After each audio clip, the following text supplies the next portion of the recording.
అందరికీ నమస్కారం. నేను మీ యుగంధర్ తలసిల, వై6 news channel chairman and managing director. 2024లో అది కూటమి ప్రభుత్వం, కూటమి అధికారంలోకి రాదు, మళ్ళీ జగన్మోహన్ రెడ్డి గారి అధికారంలోకి, పార్టీ వైఎస్ఆర్సీపీ అధికారంలోకి వస్తుంది, మళ్ళీ జగన్మోహన్ రెడ్డి గారు ముఖ్యమంత్రి అవుతారని చెప్పి పల్నాడు జిల్లా సత్తెనపల్లికి చెందిన నాగమల్లేశ్వరరావు అనే అతను బెట్టింగ్ కట్టాడు. రిజల్ట్ వచ్చిన తర్వాత కూటమి ప్రభుత్వానికి విజయం చేకూరిందని వచ్చిన తర్వాత అతను కూటమి బెట్టింగ్ కట్టిన డబ్బు ఇతరులకు ఇచ్చి నష్టపోయి అతను ఆత్మహత్య చేసుకున్నాడు. అది అలా గడిచిన తర్వాత సంవత్సరం పైన గడిచిన తర్వాత ఈ మధ్యనే ఒక 4 రోజుల క్రితం వైసీపీ నాయకుడు జగన్మోహన్ రెడ్డి గారు అక్కడ అతని విగ్రహావిష్కరణకి సత్తెనపల్లి వెళ్ళారు. ఆ వెళ్ళిన సమయంలో చాలా ఆసక్తికర విషయాలు జరిగినాయి. ఆ రోజు జరిగిన విషయాలు ఏంటంటే, అక్కడ కొంతమంది ఆయన అభిమానులు చాలా కోలాహలంగా వచ్చి గంగమ్మ జాతరలో తలకాయలు తలకాయలు నరికినట్టుగా నరుకుతాం, మళ్ళీ మా ప్రభుత్వం వస్తే అని చెప్పి పోస్టర్లు పెట్టారు. దానికి జగన్మోహన్ రెడ్డి గారు అయితే తప్పేంటని ఆయన వివరణ ఇచ్చారు. అదే రోజు మళ్ళా ఇంకొక సంఘటన జరిగింది. ఒక కుర్రాడు జైలు కొడుతూ అతని కోసం బాగా హంగామా చేసి శ్రోతపై పడిపోయి హాస్పిటల్ తీసుకెళ్ళిన తర్వాత అతనికి ఛాతీ పోచి తను మరణించాడు. అదే రోజు ఇంకో జరిగిన ఘటన ఏంటంటే, సింగన్న అనే వ్యక్తి అతని కారు కింద పడి గాయాల పాలయ్యాడు తర్వాత వాళ్ళ అభిమానులు చూసి ముందు చూడలేదు, కారు అలా దోచుకుంటూ వెళ్ళిపోయారు. అభిమానులు చూసి అతను హాస్పిటల్లో తీసుకెళ్లకుండా 108 కూడా ఫోన్ చేయకుండా హాస్పిటల్లో జాయిన్ చేసి అతను వైద్యం అందించకుండా అక్కడ ఉన్న పొదల్లో పారేసిపోయారు. అది ఎవరు గ్రామస్తులు చూసి అతనికి కాస్త నీళ్లు తాగించి తీసుకెళ్ళి హాస్పిటల్ తీసుకెళ్తే ఆయన చనిపోయాడు. అది ముందు గుంటూరు ఎస్పీ ప్రెస్ మీట్ పెట్టి ఆయన దగ్గరగా ఉండి చూసినట్టుగా, అది జగన్ వాహనం, అందరూ జగన్ వాహనం అంటున్నారు, కానీ జగన్ వాహనం కాదు, అది ఎవరు వేరే వాళ్ళ వాహనం, అక్కడికి వచ్చిన వాళ్ళ వాహనం అని ముందు ప్రెస్ మీట్ పెట్టి చెప్పాడు. తర్వాత కొన్ని రోజుల్లో ఒక వీడియో బయటకు వచ్చింది. అది ఎవరు తీశారనేది సస్పెన్స్. అది కొంతమంది వాళ్ళ అభిమానులు తీశారని కొంతమంది అంటున్నారు, కొంతమంది ఏమో ఇంటెలిజెన్స్ వర్గాలు మఫ్టీలో వెళ్ళి తీసినాయి అని కొంతమంది అంటున్నారు. అది దానిలో క్లియర్గా ఉన్నది ఏంటంటే, జగన్ ఆయన కారులో అభివాదం చేసుకుంటూ వెళ్తున్నాడు. కారు మీద ఆ గంగమ్మ జాతర అనే పోస్టర్ని పెట్టుకుని ఒక అతను కారు ఎక్కి డ్యాన్స్ చేస్తున్నాడు. అదే కారు కింద సింగయ్య అనే వ్యక్తి మెడ కారు టైర్ పట్టుకుని తోసుకుంటూ వెళ్తుంది. క్లియర్ కట్గా వీడియో వచ్చింది. అలా జరుగుతుంది. దాన్ని ఎవరు ఫోన్ చేస్తే ఎస్పీ చెప్పాడని అంటున్నారు. వాళ్ళ పార్టీ వ్యక్తులే, వైఎస్ఆర్సీపీ కాంగ్రెస్ వ్యక్తులు. అది నిజమైతే వాళ్ళకేం శిక్ష పడుతుంది? ఇక్కడ ఉన్న ఈ కారు కనీసం బండి కింద కానీ కారు కింద కానీ చిన్న ఏదైనా రాయి పడినా ఏది పడినా వ్యక్తికి తెలుస్తుంది, నడిపే వ్యక్తికి. కానీ అంత మనిషి పడినా కూడా వాళ్ళకి ఆ డ్రైవర్కి తెలియలేదంటే అతను కావాలని చేశాడా, ప్రమాదవశాత్తు జరిగిందనేది నిర్ధారణ చేయాలి, విచారణ జరిపించి నిర్ధారణ చేయాలి. అతను మళ్ళీ తర్వాత ప్రెస్ మీట్ పెట్టి ఎస్పీ అది జగన్ కారు కింద పడినట్టుగా అన్నట్టు తెలుస్తుంది. ఇలా పోలీసు శాఖ వారు కూడా టీడీపీ ప్రభుత్వంలో టీడీపీ వాళ్ళ అధికారంలో లేనప్పుడు వాళ్ళ మీద ఎలాంటి ఆధారాలు లేని ఎన్ని కేసులు పెట్టమన్నా పెట్టేశారు, ఎవరిని జైల్లో పెట్టమన్నా పెట్టేశారు. కానీ ఇక్కడ పక్కాగా ఆధారం, మరి ఇంటెలిజెన్స్ చేసి పంపించిందో ఆ వీడియో, మరి వాళ్ళ అభిమానులే ఉత్సాహంగా మా జగన్ కాన్వాయ్ జరిగిందని చెప్పి కింద ఏదో గొప్ప భుజుగిత్తులు వస్తాయని చెప్పి అది వీడియో తీసి పెట్టారు. మరి అది విచారణ కమిటీ తేల్చాలి. దానికి అలా జరుగుతుండగా ఆ కాన్వాయ్ రద్దీలో ఒక అంబులెన్స్ వెళ్తుంది. అంబులెన్స్లో బ్రెయిన్ స్ట్రోక్ లేని వ్యక్తి ప్రయాణిస్తున్నాడు. అతను తొందరగా సకాలంలో హాస్పిటల్ తీసుకెళ్ళలేకపోయిన పరిస్థితి. ట్రాఫిక్ జామ్ వల్ల, ఆయన పర్యటన వల్ల, జగన్మోహన్ రెడ్డి పర్యటన వల్ల ట్రాఫిక్ జామ్ వల్ల అది లేట్ అయింది. దాంతో ఆ వ్యక్తి కూడా మరణించాడని సమాచారం వచ్చింది. ఇలా ఇప్పటికి 3 మరణాలు ఆయన పర్యటనలో. ఇలా జరుగుతూ పోతే మళ్ళా మేమే వస్తాం, 175 వస్తాయి, మా జగన్ 2.0 వస్తుందని అన్నాడు.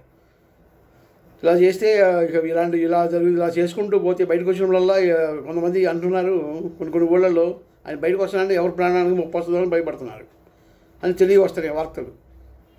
ఇలా జరుగుతుంటూ పోతే మళ్ళీ మీరు అధికారంలోకి ఎలా వస్తారనేది $1 మిలియన్ ప్రశ్న.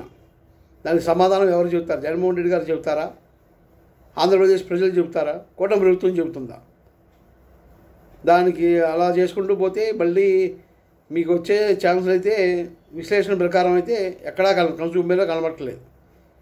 కానీ ఏదన్నా మీకు ఏ దేవుడన్నా మేలు చేస్తే మీకు రావాల్సిందే. కానీ మీరు నమ్మిన దేవుడో అది మీ అభిమానులు నమ్మిన దేవుళ్ళో వాళ్ళు చేస్తే కానీ అది మేలు చేస్తే రావాల్సిందే. కానీ ఉన్న పరిస్థితులు మీరు చేసే కార్యక్రమాలు మళ్ళీ పైగా ఏదేదో ఘనకార్యాలు చేస్తున్నట్టు మీకు పార్టీ కార్యకర్తలు ఇంకొక వీడియో వచ్చింది.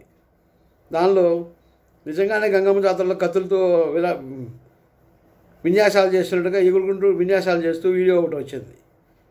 ఇలాంటివన్నీ చేసుకుంటూ పోతుంటే మీరు చచ్చిపోయిన వాళ్ళని పలకరించడానికి తప్పితే ఇంకో దానికి రాకుండా ఆ పలకరింపు కూడా బాధాతృప్తితో పలకరించాలి. కానీ మీరు అలా నవ్వుకుంటూ వస్తుంది. ఇప్పటికే చాలా వర్గాలు చాలా మనుషులు మీ పార్టీ కార్యకర్తలే అంటున్నారు, మా నాయకుడు ఎక్కడికి వెళ్ళి నవ్వుకుంటూ వెళ్తాడు, మనిషి చనిపోయినా నవ్వుకుంటూ వెళ్తాడని మీ కార్యకర్తలే వాపోతున్నారు. ఇలా చేసుకుంటూ పోతే మీకు మళ్ళీ అధికారం మనిషి చనిపోయినా నవ్వుకుంటూ వెళ్తాడని మీ కార్యకర్తలే వాపోతున్నారు. ఇలా చేసుకుంటూ పోతే మీకు మళ్ళీ అధికారం ఎలా వస్తుందనేది మీకు తెలియాలి. అది మీకు ఎవరన్నా సపోర్ట్ ఉంటే వాళ్ళకి తెలియాలి.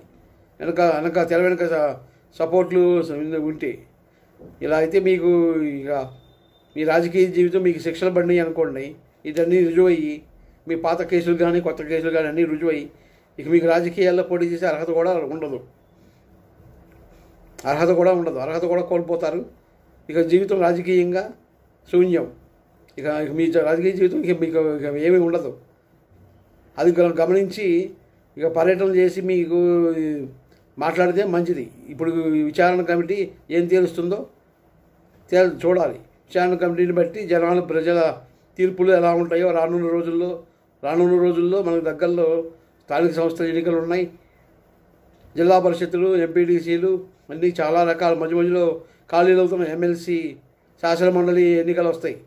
వాటిలో మీకు ఎలాంటి తీర్పులు వస్తాయో మీరు చేసే కార్యక్రమాలు మీకు అది మంచిగా అనిపిస్తుంది చేసుకుంటూ పోతున్నారు. కానీ అది ప్రజలు ఏ విధంగా అర్థం చేసుకుంటారో ఆలోచించి వేసి చూడాలి.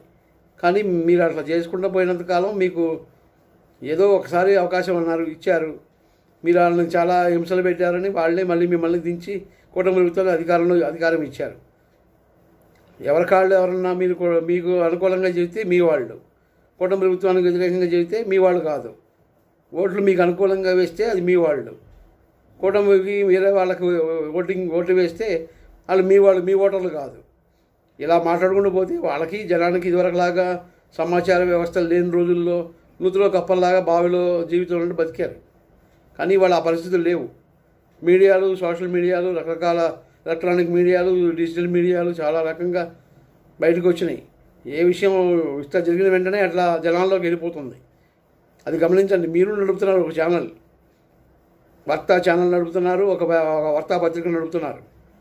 మీరు కూడా మీ దానిలో కూడా వస్తానే ఉంటాయి. కానీ మీరు అవి చూపిస్తున్నారు, మరి కొంతమంది తొక్కేస్తున్నారు, వాళ్ళ ఛానల్లో చూపించట్లేదు. చంద్రబాబు నాయుడు గారు కూటమి ప్రభుత్వానికి అనుకూలంగా ఉన్న ఛానల్లో చూపిస్తున్నారు, మమ్మల్ని ఎలక్షన్లో మళ్ళీ నెక్కకుండా చేసే ప్రయత్నం చేస్తున్నారు అంటున్నారు. మరి మీ ఛానల్లో అసలేంటో ఎవరూ నమ్మట్లేదు. మీరు కరెక్ట్గా చూపిస్తున్నారని జనాలు కూడా అనట్లేదు. మీ ఛానల్ పెట్టిన కాడి నుంచే మీడియా వ్యవస్థ అనేది కొత్త పుంతలు దొక్కాల్సింది వెలి పుంతలు దొక్కుతుందని చాలామంది వాపోతున్నారు జనాలు. చాలా చోట్ల చాలా వర్గాల్లో అదొక ఇది ఉంది. ఆఖరికి మీరు చేసిన అధికారంలో ఉన్నప్పుడు మీరు చేసిన పరిపాలన చూసి చాలామందిని మీ మీద మాట్లాడిన వాళ్ళని అరెస్టులు చేయటం, మీ మీద పోస్టులు పెట్టిన వాళ్ళని హింసలకు గురి చేయటం, అమరావతి ఆపేయటం. అమరావతి నిర్మిస్తానని చెప్పారు, అక్కడ ఇల్లు కట్టుకున్నానని చెప్పారు, అది ఆపేశారు. మళ్ళీ పోలవరం ఆపేశారు. మళ్ళీ ఏదో కాంట్రాక్టర్ని మార్చి మళ్ళీ ఏదో చిన్నగా కట్టడం మొదలుపెట్టారు, అది పూర్తి అవ్వలేదు.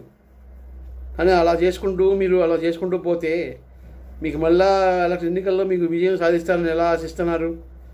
అది మీరు ఎంతవరకు లాభిస్తుందని అనుకుంటున్నారు? మీరు అదే విషయం మీరు జనాలు పూర్తిగా గ్రహించి మిమ్మల్ని మీ ఆలోచన విధానం మీ ఇది గ్రహించి చేస్తే మీకే నష్టం అవుతుందని నా అభిప్రాయం. మీరు అలా చేస్తే మంచి పద్ధతి కూడా కాదు. మీకు మళ్ళీ విజయం సాధించి మళ్ళీ అధికారం చేపట్టే పరిస్థితులు కూడా రాకపోవచ్చు. ఇప్పటికైనా మారి మంచిగా ఉంటే తర్వాత ఏదైనా శిక్షలు పడితే ఏదైనా రుజువులు అయితే శిక్షలు పడితే చెప్పలేము. ఇప్పటికైనా మీ ప్రవర్తన మార్చుకుంటే మళ్ళీ ఏదైనా జనాలు మిమ్మల్ని గురించి ఆలోచిస్తారు. లేకపోతే ఇక ఇతను మనకి కరెక్ట్ కాదు, మనకి వేరే ఈ ఉన్న వాళ్ళనే మనం నిలబెట్టుకోవడం మనకు అవసరం, వీళ్ళైతే వీళ్ళు చేస్తున్నారు. హైదరాబాదులో చంద్రబాబు నాయుడు గారి అనుభవం అందరికీ తెలిసిందే. ఒక చిన్న సైబర్ టవర్ నిర్మాణం చేపట్టి హైదరాబాద్ని వాళ్ళ 2020 విజన్ పెట్టి ఈ రోజుకి 20 సంవత్సరాల తర్వాత అది ఎలా మారిందో, ఎంత వికాసంలోకి వచ్చిందో అందరికీ తెలుసు. మళ్ళీ ఇక ఆంధ్రప్రదేశ్ మళ్ళీ అట్లా రావాలంటే ఆయనే కరెక్ట్ అని ఆయన్ని మళ్ళీ ఇక దించే పరిస్థితిలో ఆలోచనలు లేరు అసలు ఇప్పుడున్న పరిస్థితుల్లో. మీరు అసలు ఇంకా 2 సంవత్సరాలు సంవత్సరాలు గడుస్తుంది ఆయన కూటమి ప్రభుత్వం అధికారంలోకి వచ్చి. కానీ ఇంకా మిమ్మల్ని ఇంకా మీ విషయాలు, మీరు జరిపిన కార్యక్రమాలు, మీరు చేసిన వాళ్ళని ఇవన్నీ మర్చిపోలేదు వాళ్ళు మీరు పెట్టిన ఇబ్బందులు.